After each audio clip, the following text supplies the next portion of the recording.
Assalamualaikum warahmatullahi wabarakatuh.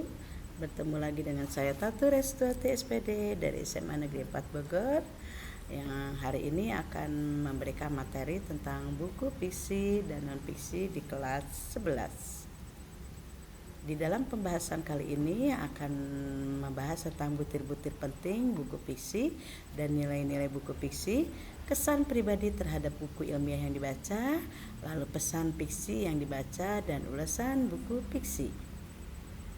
Butir-butir penting buku fiksi dan non-fiksi, adanya definisi buku fiksi dan non-fiksi, ciri-ciri buku fiksi dan non-fiksi, jenis-jenis buku fiksi dan non-fiksi, butir-butir dalam buku fiksi dan butir-butir dalam buku fiksi.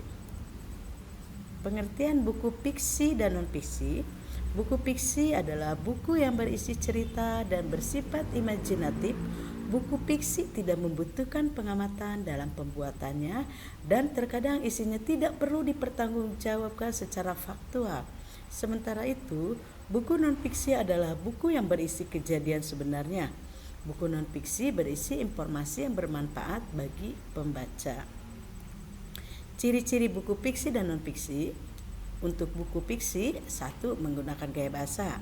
Yang kedua, menggunakan kata-kata bersifat konotatif. Dan ketiga, berdasarkan imajinasi atau hayalan. Sedangkan ciri-ciri buku non-fiksi, menggunakan gaya bahasa formal, menggunakan kata-kata bersifat denotatif, berdasarkan fakta, berbentuk tulisan ilmiah populer, berupa ide baru atau menyempurnakan ide yang pernah ditulis sebelumnya. Nah, di dalam jenis-jenis buku fiksi dan non-fiksi, untuk buku fiksi itu ada novel, ada roman, kumpulan cerpen, kumpulan puisi, dan drama. Lalu buku non-fiksi itu terdiri dari buku non-fiksi pengetahuan, buku pengayaan keterampilan, buku pengayaan kepribadian.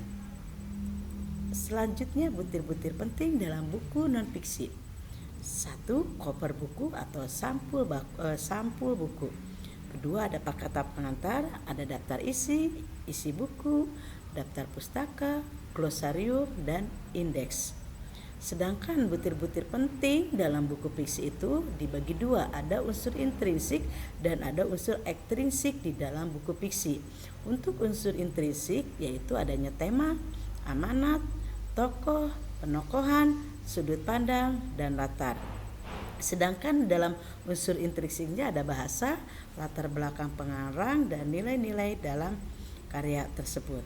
Kesan pribadi terhadap buku ilmiah yang dibaca, misalnya menunjukkan kesan pribadi terhadap buku ilmiah itu bagaimana kesannya, apakah mudah dipahami isi dari buku tersebut. Lalu menunjukkan kesan pribadi terhadap buku. Kesan pribadi terhadap buku dibagi dua, kesan pribadi terhadap menunjukkan berdasarkan bentuk atau tampilan fisik buku. Kedua, kesan pribadi dapat ditunjukkan berdasarkan isi atau informasi penting dalam buku.